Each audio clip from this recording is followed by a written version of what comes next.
मैथिली समझ सिनेही अनुरागी श्रोता का राजीवक नमस्कार। श्रोतागण साहित्यिक यात्रा का नव करी लऽ कऽ आइ पुनः हम अहाँ सभक समक्ष अपना मैथिली सिनेही चैनल के माध्यम से उपस्थित भेलहुँ हँ। आजुक जे ई कथा यात्रा छै, एहि कथा यात्रा के सूत्रधार छथि अपना आधुनिक मैथिली साहित्य का कालजयी रचनाकार श्री अर्धनारीश्वर। हिनकर कए गोट रचना हम अहाँ सभक समक्ष रखलहुँ हँ। हिनकर रचना सब जे छै से विज्ञान आ साहित्य के समन्वय हिनका रचना सबमे रहै छनि। आइ जे हम हिनकर रचना लऽ रहल छियनि, हिनकर एकटा रचना संग्रह छनि। रचना संग्रह के नाम छियै नीलकंठ। देख सकै छियै ई नीलकंठ हिनकर रचना के नाम छियै। आ इएह छथि अर्धनारीश्वर, श्री गिरिजानंद झा अर्धनारीश्वर। बाथ हिनकर घर छियनि, बाथ के रहनिहार छथि। आ ई जे छै से बोकारो स्टील सिटी में जे छै से प्रोफेसर छलाह इंग्लिश के। आ सम्प्रति दिल्ली में रहै छथि तऽ साहित्य सृजन में लागल रहै छथि। साहित्य से अगाध प्रेम छनि हिनका। तऽ हिनकर आइ एकटा रचना चाउ स्क्वाइस, एहि नीलकंठ में से आइ एकटा रचना हिनकर हम अहाँ सभक समक्ष राखऽ चाहै छी। रचना के शीर्षक छियै चाउ स्क्वाइस। आब ई चाउ स्क्वाइस शब्द शीर्षक से जे छै से अहाँ सबके कनिए ई सुनऽ में किछु अचरज बुझाइत हैत, लेकिन से बात नहीं छै। ई चाउ स्क्वाइस ब्रांड नेम छियै। ई शराब जे गाँव घर में पाउच में जे बिकाइ छै, ओहि शराबक नाम ब्रांड नेम छियै चाउ स्क्वाइस। एहि पर में ई एकटा रचना लिखलखिन हँ। एकटा बड़ा सुंदर समाज के लेल मैसेज छै। मैसेज वाला ई रचना छै। तैं लए कऽ सबगोटा से आग्रह जे ई सब रचना के कनिए पलखति में फुर्सत में जरूर सुनियो। पूरा रचना संपूर्ण रचना के सुनबै तऽ तखने अर्थ लागत। अगर स्किप कए कऽ रचना के सुनबै आगू बढ़ा कऽ तऽ तखन पूरा रचना के अर्थ नहीं बुझबै। हिनकर रचना सब बहुत सारगर्भित रचना होइत छनि। तऽ बेस लेल जाउ आजुक ई रचना चाउ स्क्वाइस। यौ ओझा जी छी, चलू महादेव लग, आइ ओतुका भोरका हवा लगा लेब। हम नहीं जायब। अहाँ तऽ सीधा चौर बेच चाह पान चलबै छी आ हमरो अपने सन बनबऽ चाहै छी। मरबै आइ अहाँके कैंचा नहीं खर्च होयत। चाहक संग संग समोसा पान हमरे प्रताप से चलत। अहाँके प्रताप से ई तऽ संभवे नहीं अछि। कोन लॉटरी भेटल अछि जे हम अखन तक नहीं बुझि सकलहुँ अछि। सार बहिनो वाला बात रहै छै, एहिमे दुनू गोटा में गपशप भऽ रहल छै। मरबै अहाँके आम खाबा से मतलब अछि कि आँठी गनबा से। आइ हमरा गामक आइंस्टीन के कृपा से ई सब संभव होयत। के आइंस्टीन? धत, बारी द्वीप में अहाँके बियाह के एतेक वर्ष बीत गेल मुदा अहाँ आइंस्टीन के नहीं चिन्है छियै? अच्छा प्रिंसिपल के चिन्है छियै? राजेश्वर बाबू ने, जे कलकत्ता गुजराती कॉलेज में प्रिंसिपल छै। अहूँ गामक भाखा कहिया धरि बुझि सकबै से नहीं कहि। ओ तऽ एखनो गाम में मास्टरे साहब छथि। हम ओहि प्रिंसिपल के बात करै छी जकर आब नामे थिकै प्रिंसिपल। बाप माय के देल नाम तऽ आब ओ अपनो बिसरि गेल हैत। हे बड़े दिलचस्प छै ई नाम। महान भूस्कोल छल पढ़बा में प्रिंसिपल। आ अ सँ ह धरि पहुँचा आ जेना लूडो में साँपक मुँह में पड़ला से गोटी एकदम नीचाँ आबि जाइत छै, तहिना फेर ए से शुरू करऽ पड़ैत छलै। जखन करवीरक छड़ी एहि धुरंधर चटियाक हाथ पर बेअसर भऽ गेल तऽ चटिया चरवाही स्कूल में प्रवेश कऽ गेल। एकरा चरवाहा विद्यालय बुझबाक भूल नहीं करब। ककर कोन खेसारी चरेला से, कोन मकई कटला से वा धान छोपला से महिषक दूध बढ़त, ताहि में गाम भरि में फर्स्ट भऽ गेल आ नव नामकरण पौलक प्रिंसिपल। वाह, नाम चुनबैका काका यह कार्य करै छथि कि सेहो कहि सकै छी। उनके प्रसादात हमरा गाम में बिन पढ़ने दरोगा, इंस्पेक्टर, कलेक्टर, वकील, मुख्तार सब अछि। एहि सबसँ कने अलग तरहक अछि कोबरा बुआइ। एहि सबसँ किछु अलग तरहक अछि कोबरा बुआइ। JNU return. भोरे उठि 7टा माजूम सब मुँह धोनहार, भरि दिन में 14 चिलम गाजा सोटनहार आ साँझे साँझ 21 गिलास तारी गटकनहार। अछि अहाँ गाम में कियो एहन कोबरा बुआइ? हम तऽ गाम में रहैत नहीं छी, तेँ एहि मादे किछु नहीं कहब। आइयौ कोनो कोबरा गड़लो अछि की? धत, अहाँके तऽ हँसिए सुझैत रहैत अछि। गाम घर के स्त्रीगण चाह पान धरि अवश्य उतरली अछि। धरि ताहिसँ आगाँ बढ़ै में टाइम लगतै। की सोचऽ लगलिए गोझा? या जे किछु टाइमक बाद अपना ओतयके स्त्रीगणो बदलि जेती, एहन जँ भेल तऽ के बचावत एहि संस्कृतिके यौ? मिथिलाके एहि संस्कृतिके के बचायत? हे ई सब सोच विचार छोड़ू, चलू महादेव स्थान। पहिने अहाँ अपना पैसाके चाह पिया देब आ तखन हम अपना गामक आइंस्टीनसँ मिला देब। बेस चलू देखिए ली हम आइ आइंस्टीनके। यौ हम यदि चिन्हबामे भूल नहि करैत होइ तऽ ई कृपानाथ बाबूके बेटा कुबेरनाथ तऽ नहि थिक ने? हाँ यौ अहाँ ठीके चिन्हलिए। कृपानाथ बाबू तऽ बड़ जागरूक अभिभावक रहला अछि, धियापुताके पढ़ाई लिखाईके प्रति विशेष सतर्क। एकर नामो बड़े सोचि विचारि के रखने रहथिन। कहने रहथि ई देखबामे रूपवान नहि अछि, धरि ताहिसँ की हम एकरा ततेक पढ़ेबै लिखेबै ततेक ई कमायत जे लोक एकर रूप बिसरि जायत, कुबेर लक्ष्मी सरस्वती दुनू साधत। शुरूमे पढ़बामे तेजो छलै, गणितक कएटा प्रश्न हमरासँ करौने होयत कि ई आगू नहि पढ़ि सकल। पढ़नाइए तऽ एकर व्यसन छै ओझा, न बियाह केलक न घर दुआरि सब मोह रखलक। बाप कहलथिन जे इंजीनियर बना तऽ बनि गेल खनन अभियंता।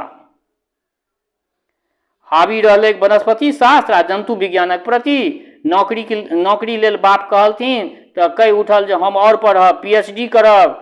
से कोशीक जलग्रहण क्षेत्रमे संपूर्ण बारह क्षेत्रमे घुमैत रहल कएक वर्ष धरि। की प्रयोग सब केलक सुनै छियै जे लंदनमे बहुत किछु छपलैक, विदेशी विद्वान सबके बड़े पसिन पड़लैक, बहुत किछु टका भेटलैक।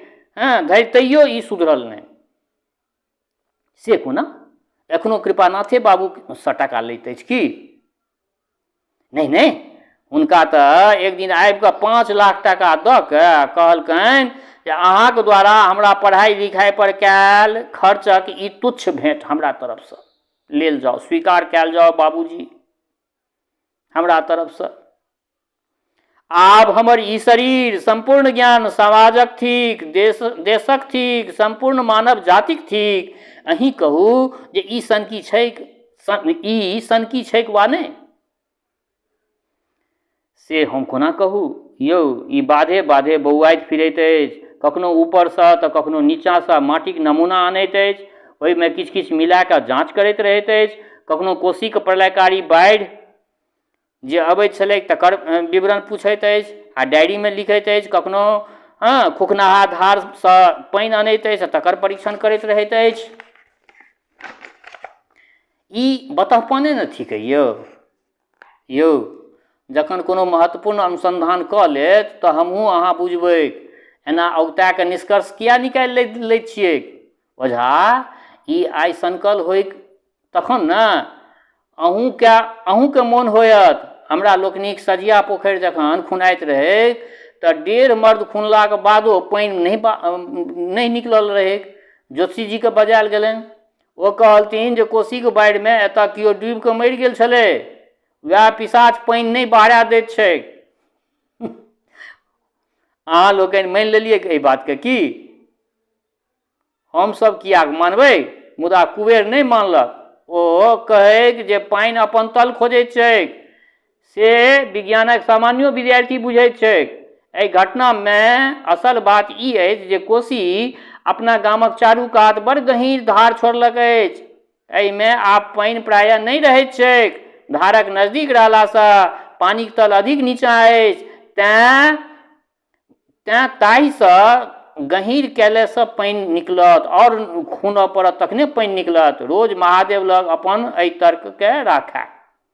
एक दिन चुनबैका कक्कासँ पाला पड़लैक आ ओ एकर नाम राखि देलखिन आइंस्टाइन। तहियासँ एकर नाम आइंस्टाइन पड़ि गेलै। कुबेर तऽ युक्त संगत बात करैत छल। एहिमे अनसोहाँ की लागल अहाँ सबके? ओकर अनसोहाँता खिस्सा सुनि सुनि कऽ अहूँके हँसी लागत। बुझले अछि जे कोशी नदी एहि गामक चारू कातसँ बहैत छल आ बीचमे बाँचल छल ई द्वीप, वारी द्वीप नामक गाम। बरखाक मौसममे जल प्रलयके दृश्य रहैत छल। नदीमे 12 मास सोंइस झिलहरि खेलाइत छल। नेपालक जंगलक माछ भसिया कऽ अबैत छल। पूबमे कोशी तटबंध बनि गेलासँ आब से बंद भऽ गेल अछि। हमरा लोकनि एहिसँ खुशी छी, मुदा आइंस्टाइन कहैत अछि जे कोशी एहि गाममे एकटा नीक अवसर देलथिन। धैर्य सरकार एहि बातके नहि बुझि सकल।